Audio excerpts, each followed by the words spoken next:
I'm Mike Supple from supplewine.com, and with me today I have, well, you may not believe me, but I'm actually sitting with the Chris Waters. Now, when it comes to video gaming, there is no one else that can match this guy in terms of ability and charisma, and well, he gets paid to talk about video games. And we're talking about how they go with wine. So Chris, thanks for joining us. Mike, thanks for bringing the wine. Hey, anytime. It's what I do. Getting together, hanging out, doing two things we both enjoy. That's the way. There's no better way to spend a Saturday afternoon. Absolutely. So the thing about video games and the thing about wine, there are all kinds of wines, all kinds of video games. Sometimes you're playing action-filled games, sometimes you're playing with a group, but sometimes you just want to relax. Sometimes you want to chill out. Right now what we have here is 2006 Heron Chardonnay. It's a California Chardonnay. It's got, there we go. It's just a really easy drinking light wine. It's got, it's your typical Chardonnay characteristics. It's got a little bit of toast, a little bit of butter, some sort of citrus fruits in there. It's nothing too complex, it's just something to chill, sit back, and relax. So, what kind of video game can you throw at us that sort of fits that atmosphere? You get home from work and you just want to relax. You know, it's funny because up until recently, I might have had a kind of a tough time finding a game that sort of goes with this wine and goes with that sort of mindset. But just recently, for the PlayStation 3, this game called Flower came out. And now, yeah, the game's called Flower.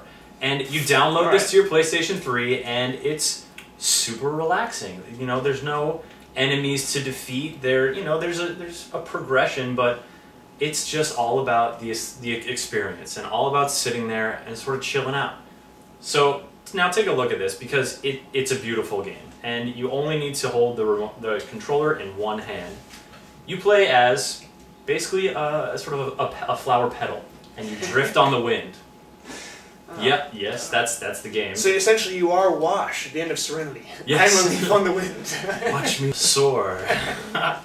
The PlayStation, you know, has the controller is motion sensitive, so you can tilt forward and up and to the side and to the side, and that's how you steer. Pull the trigger or push a button, and then the wind gust catches up behind you, and so you steer and you just fly around these vast open fields, blades of grass, shiver as you pass by, and you just sort of float on the wind. And as you float around, as you fly around, you encounter other flowers, and as you guide your pedal by them, they open with a burst of color and sound. And so as you hit these flowers in a row, it makes these musical notes. It becomes this sort of little piece you're almost directing, and your tail gets bigger, and pretty soon you're flying through these worlds with a huge cloud of flower petals, and they're multiple colors. And you know, half the fun I have is just getting a big tail of petals and flying around and doing loop-de-loops and flying back in on myself and slowing it down, but then speeding up, and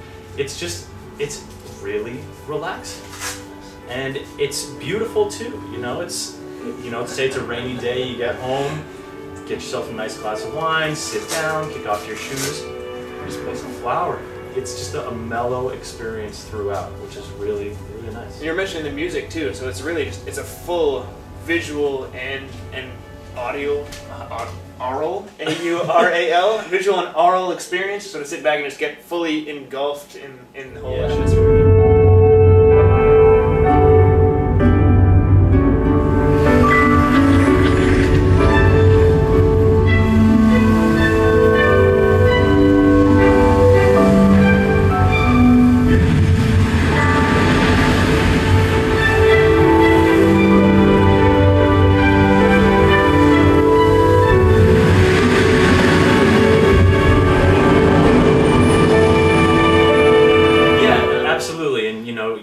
The other senses, you get the aromas in there, you get the taste in there, and it's a full-on experience of just sheer relaxing.